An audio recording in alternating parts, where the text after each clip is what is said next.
وہ نام لیتی ہے اور جان ڈال دیتی ہے، الگ مزاج ہے اور معجزاؤں جیسا ہے۔ ماہین ہمدان کے نام۔ ایک خوبصورت شعر اس کا نام خط کے شروع میں چمک رہا تھا۔ ماہی کے ہونٹوں پر دلکش مسکراہٹ رینگ گئی تھی۔ ایسا لگتا تھا جیسے اس کا خط نہیں بلکہ حشام خود اس سے مخاطب ہو۔ سمجھ نہیں آ رہا کیا لکھوں، پچھلے کئی گھنٹوں سے میں قلم ہاتھ میں لیے بیٹھا ہوں۔ ایک اتنی اچھی شخصیت کے لیے کیا لکھوں، الفاظ نہیں مل رہے۔ میں جانتا ہوں جب تم اس کاغذ کے ٹکڑے کو پڑھو گی تب تک میں دوسرے جہاں میں جا چکا ہوں گا۔ یہ ایک تکلیف دہ فعل ہے لیکن میں مطمئن ہوں۔ ماہین ہمدان، میں جب بھی آپ کو دیکھتا ہوں حیران ہوتا ہوں۔ یقین نہیں ہوتا کوئی اتنی بے لوث محبت کیسے کر سکتا ہے، کوئی اتنا اعلیٰ ظرف کیسے ہو سکتا ہے کہ کم ظرف حشام جبیل سے اتنی محبت کرے۔ مجھے لگا تھا محبت صرف حشام جبیل نے کی ہے، لیکن جب ماہین ہمدان کی محبت کو دیکھا تو دل رک سا گیا تھا۔ وہ رات جب جارڈن حشام کو ختم کرنا چاہتا تھا، اس رات مجھ پر ماہین ہمدان کی محبت کی شدت عیاں ہوئی تھی۔ کوئی اپنی محبت کے لیے کسی شخص کے پاؤں کیسے پکڑ سکتا ہے؟ اور اسی رات مجھ پر ایک اور محبت آشکار ہوئی تھی، جارڈن بن جبیل کی محبت، حیران کن۔ ماہی کا دل زور سے دھڑکا تھا، نہ جانے وہ کس راز سے پردہ اٹھانے والا تھا۔ آپ کو پتہ ہے ماہین ایک انسان جس کے پاس جان لینے کے سارے اختیارات ہوں اور پھر وہ جان بخش دے تو کیسا لگتا ہے۔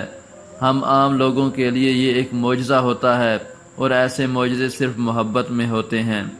میں نے اس رات دو پاگلوں کو دیکھا تھا، دونوں ہی محبت میں پاگل تھے۔ ایک جان بچانے کے لیے پاگل تھا اور دوسرا جان بچانے والے کے لیے۔ میں نے ان آنکھوں میں نفرت کی چنگاریوں کو محبت کی برسات میں بجھتے دیکھا تھا۔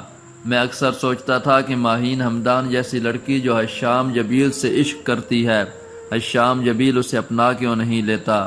اگر حشام جبیل چاہتا تو غلط بھی کر سکتا تھا، لیکن اس رات مجھے سمجھ آیا کہ ماہین ہمدان کو کسی اور کے لیے بنایا گیا ہے۔ اسے مجھ جیسا انسان نظر بھر کر دیکھ بھی نہیں سکتا۔ شاید کوئی اور اس سے عشق کرتا ہے، اور یہ عشق کب شروع ہوا ماہین ہمدان اچھے سے جانتی ہے۔ پتہ ہے اس رات اس لڑکے نے میرا دل جیت لیا تھا، صرف اس وجہ سے نہیں کہ اس نے میری جان بخشی تھی، بلکہ اس لیے کہ اس کی نفرت پر محبت بھاری پڑ گئی تھی۔ جس انداز سے اس نے گن کو نیچے پھینکا تھا، جتنی اس کی آنکھوں میں اذیت تھی، وہ مجھے آج بھی یاد ہے۔ ماہی کو وہ رات یاد آ گئی تھی جب جارڈن نے اس کی منتیں کرنے پر حشام کی جان بخش دی تھی۔ مجھے امید ہے آپ اس کا ساتھ کبھی نہیں چھوڑیں گی۔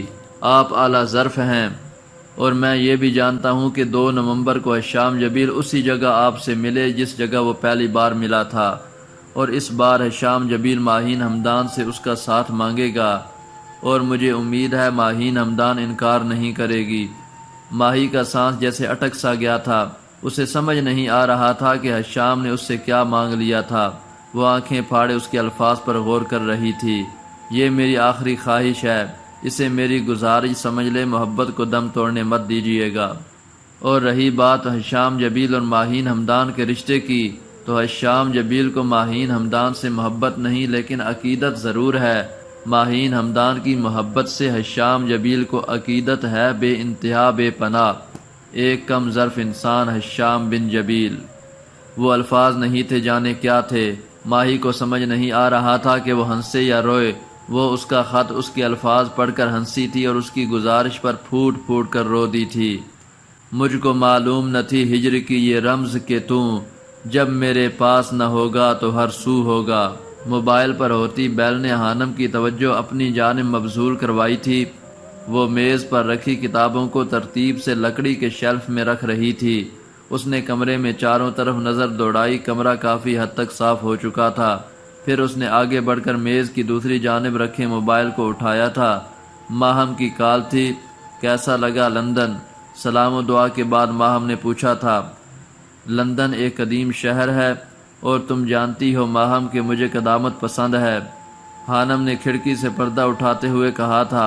باہر بڑے بڑے قدیم گھر تھے، اور سامنے ہی سبیل کا گھر تھا جہاں روحان پہلے رہتا تھا، لیکن جب وہ خانم کو لندن لے کر آیا تو اس نے گھر بدل لیا تھا۔ روحان بھائی کیسے ہیں؟ ماہم نے سوال کیا تھا۔ اچھے ہیں، خوش ہو چکے ہیں، رات گئے تک باہر رہتے ہیں۔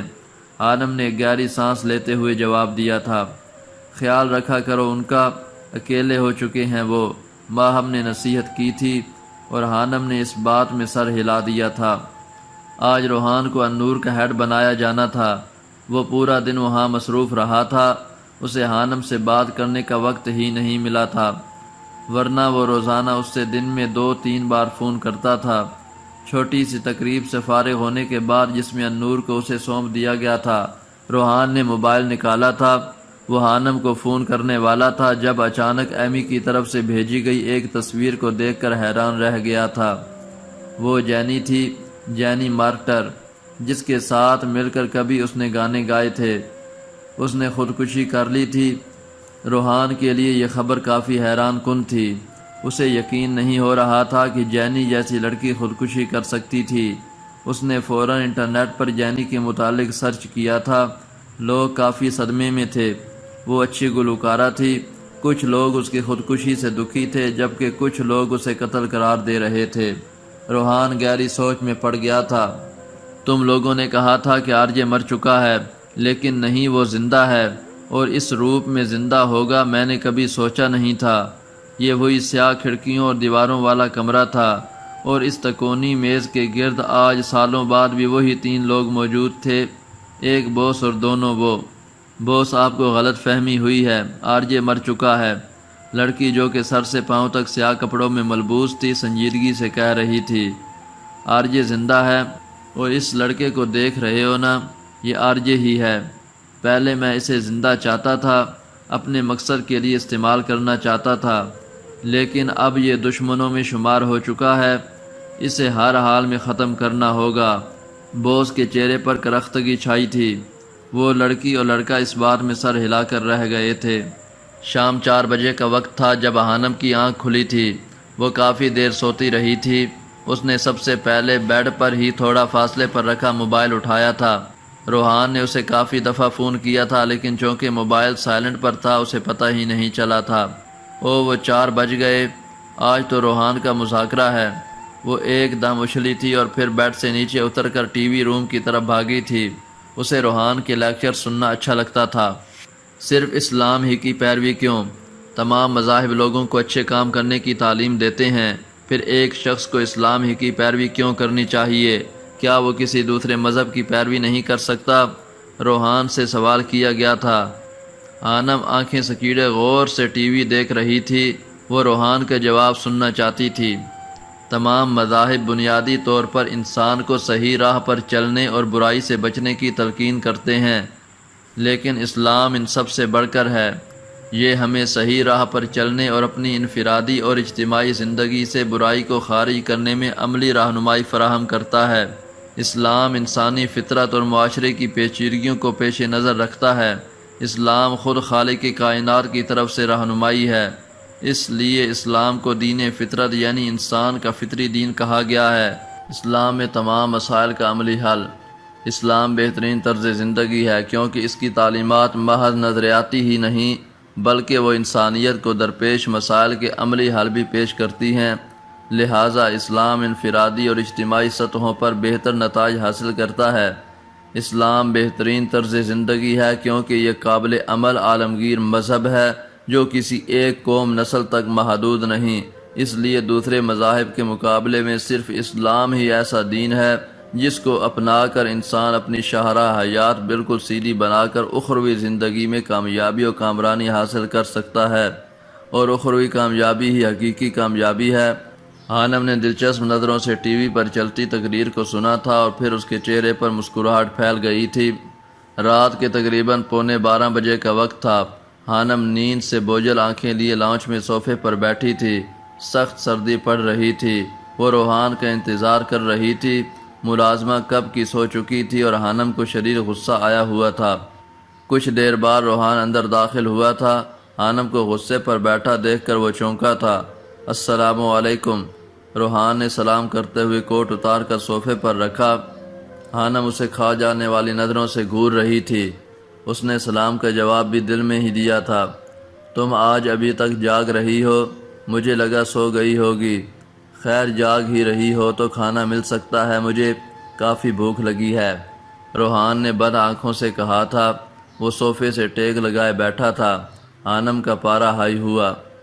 جہاں اتنی رات تک رہتے ہیں وہاں کھانا بھی کھا لیا کریں۔ خانم نے ایک ایک لفظ چبا چبا کر کہا تھا۔ وہ صوفے سے اتر کر جوتے پہن رہی تھی۔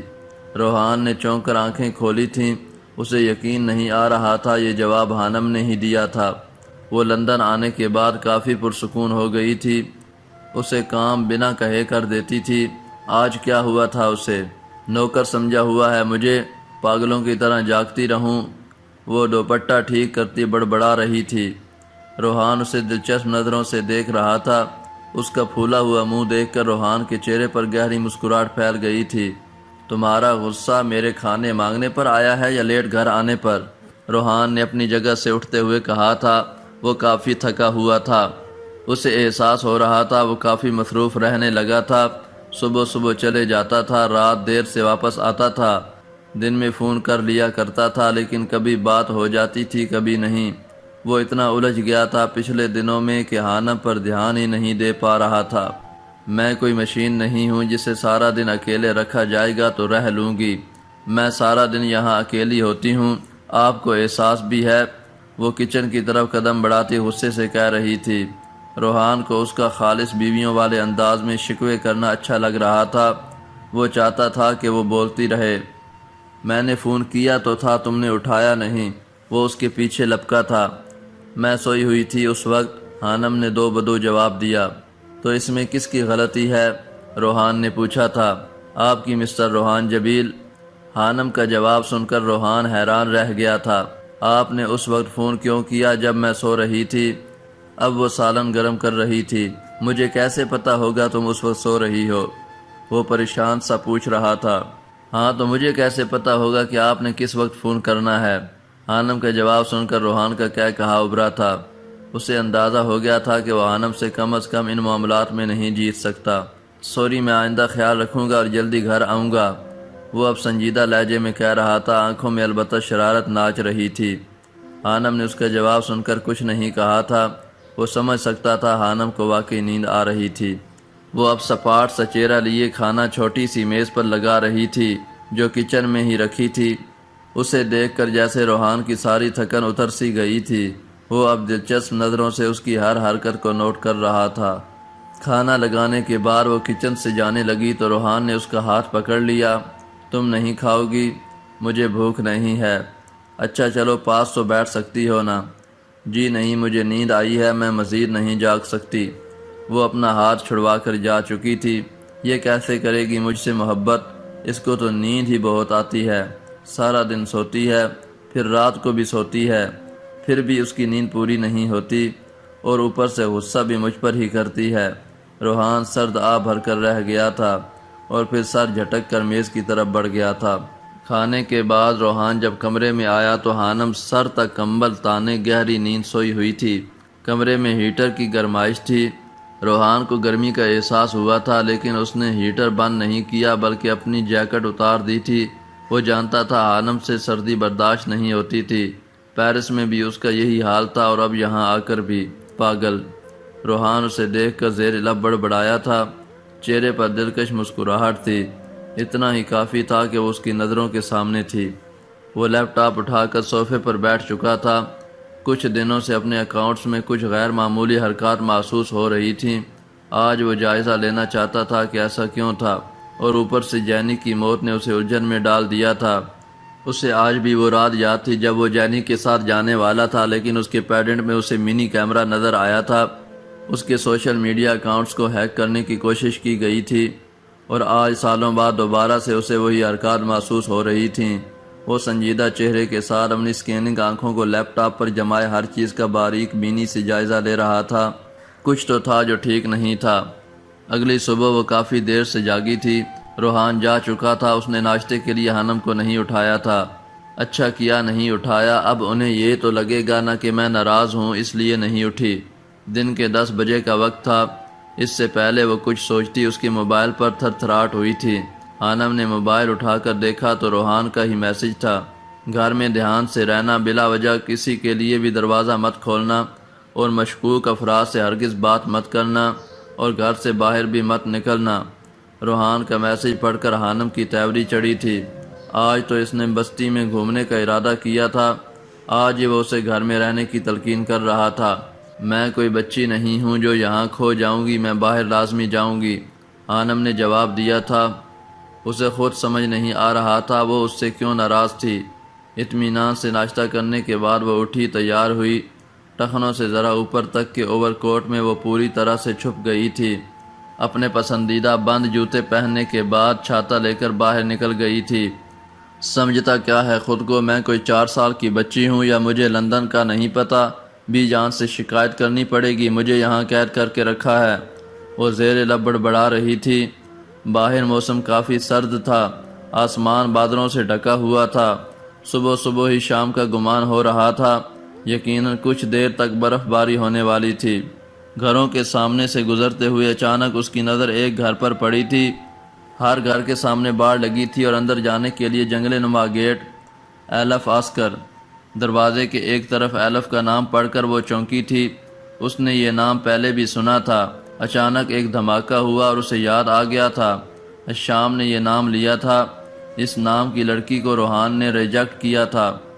اچھا تو موصوف کی پنکھیاں پر ادھر ہی رہتی ہیں، وہ خود سے باتیں کر رہی تھی۔ اپنے حلیے سے وہ ہرگز کوئی پاکستانی لڑکی نہیں لگ رہی تھی۔ اس کا سر پہلے سکارف اور پھر اونی ٹوپی سے ڈھکا ہوا تھا اور پورا جسم بھاری بھرکم کوٹ سے۔ وہ بنا کسی خود کے ہر چیز کو دلچسپی سے دیکھ رہی تھی۔ پاکستان واپس چلیں؟ حشام پوچھ رہا تھا جب ماہی کی آنکھیں رونے سے سوج چکی تھیں۔ اس طرح سے رو گی تو آپ کے حشام کو سکون کیسے ملے گا؟ اس کے کچھ نہ بولنے پر وہ دوبارہ پوچھ رہا تھا، سنو بہت ہو گیا یہ رونا دھونا، بی جان بہت خفا ہیں، انہیں رونے دھونے والی بہو نہیں پسند۔ ماہی نے چونک کر اسے دیکھا تھا۔ عجیب تھا، وہ شخص جانتا بھی تھا وہ پور کسی اور کی محبت میں ڈوبی ہوئی تھی، پھر بھی سید حویلی کی شان کے برابر ایک ہی لڑکی ہے اور وہ آپ ہیں مس ماہین حمدان۔ وہ چمکتی آنکھوں سے بول رہا تھا، میری لو سٹوری تھوڑی عجیب ہے۔ ہاں میں جانتا ہوں، میں ایک جنگلی انسان ہوں۔ جب میں پہلی بار ماہین حمدان سے ملا تھا تو اس کا سر پھاڑ دیا تھا، لیکن یقین کرو میں ماہین سے حشام کی طرح محبت کرتا ہوں۔ حشام جبیل نے اپنی محبت کا اظہار کیا تھا اور ماہی، وہ تو حشام جبیل کی آخری خواہش سے بندھ گئی تھی۔ آپ جانتے ہیں مجھے آپ سے کبھی محبت نہیں ہوگی، میں ہمیشہ صرف اسی کو چاہوں گی، پھر بھی آپ، وہ بات ادھوری چھوڑ گئی تھی۔ ماہین حمدان کو صرف حشام جبیل سے محبت ہے، اور مس ذرا توجہ فرمائے، میں حشام جبیل ہوں۔ وہ خوش دلی سے مسکرایا تھا، میں مذاق نہیں کر رہی۔ آپ کو لگتا ہے مس ماہین میں آپ سے اتنے اہم موضوع پر مذاق کروں گا؟ وہ اب سنجیدہ چہرہ لیے اس کی آنکھوں میں دیکھتے ہوئے پوچھ رہا تھا۔ ماہی چونکی تھی، ایسی ہی سنجیدگی حشام کی آنکھوں میں ہوتی تھی۔ وہ اسے غور سے دیکھنے کے بعد نظریں چرا گئی تھی۔ آپ اچھی طرح سوچ لیں مس ماہین حمدان، میں کل واپس جا رہا ہوں، علاقے کے بہت سے معاملات دیکھنے ہیں۔ چھوٹے بابا سائیں اکیلے ہیں، اگر آپ جانا چاہتی ہیں تو ٹھیک ہے، نہیں تو بی جان نے مجھے زبردستی کرنا نہیں سکھایا، وہ عام سے لہجے میں کہتا۔ ماہی کو بہت کچھ سمجھا گیا تھا۔ یہ جنگلی جانور بدل کیسے گیا؟ یقین نہیں ہوتا یہ وہی ہے۔ کچھ فاصلے پر بیٹھی ایلا نے اسے دیکھ کر پہلو بدلا تھا۔ 2 بجے کے قریب وہ گھر واپس جا رہی تھی جب اسے جواد کا فون آیا۔ یہ سب کیا ہو رہا ہے ہانی آپی؟ اور آپ کہاں ہیں؟ آپ ٹھیک تو ہیں نا؟ وہ پریشانی سے پوچھ رہا تھا۔ کیا ہوا؟ حانم حیران ہوئی۔ آپ کو نہیں پتہ؟ جواد حیران ہوا۔ نہیں تو، لیکن ہوا کیا ہے؟ وہ پریشان ہوئی۔ آپ ذرا خبریں دیکھیں، روحان بھائی اس وقت پولیس کی حراست میں ہیں اور پورے سوشل میڈیا پر عجیب سی خبریں پھیلی ہوئی ہیں، مجھے تو کچھ سمجھ نہیں آ رہا۔ کیا پولیس؟ حانم کا دل زور سے دھڑکا تھا۔ ہاں آپ خبریں دیکھیں اور گھر سے باہر مت نکلیے گا، ان کے بہت سارے دشمن ہیں، جواد نے تلقین کی تھی اور پھر فون بند کر چکا تھا۔ حانم کا دماغ سائیں سائیں کر رہا تھا۔ وہ جانتی تھی اس کے بہت سارے دشمن ہو سکتے تھے اور وہ یہ بھی جانتی تھی کہ لوگ اسے بدنام کرنے کے لیے کچھ بھی کر سکتے تھے، لیکن ابھی تو اس نے شروع کیا تھا۔ حانم کے قدموں کی رفتار تیز ہوئی تھی۔ وہ جلد گھر پہنچ کر صورتحال کا اندازہ لگانا چاہتی تھی۔